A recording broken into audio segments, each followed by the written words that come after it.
Visu mūžu esat nosēdējuši pie datora? Uzmetiet datoram lielu krustu un sāciet lasīt grāmatas.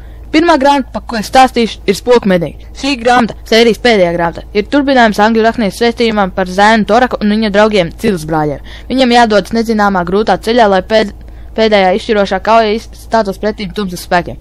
Bīstami un nepārvarami ir šķēršļi, rūkni un smagi zaudējumi, toties gaviļaina sūri grūti pelnītā uzvara. Tāpēc, ka draudzība, uzticība un pašaizliedzība ir stiprāka par visu un spēj pat neiespējamo. Otrā grāmata ir Due, mazpilsētas bibliotēkas kaķis, kas aizkustināja pasauli.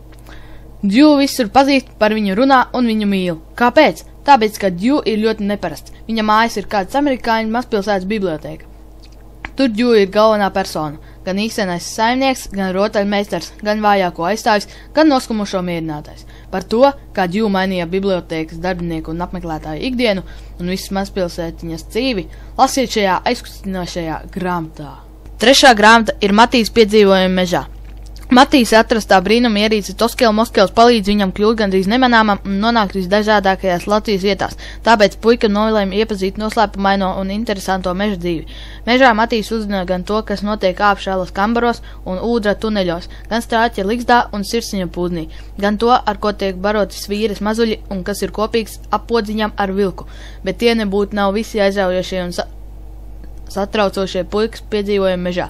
Ja arī tu vēlies uzzināt daudz interesantu faktu par dzīvniekiem Latvijas mežos, dodies ceļojumā kopā ar Matīsu un viņa sunīti Teiru.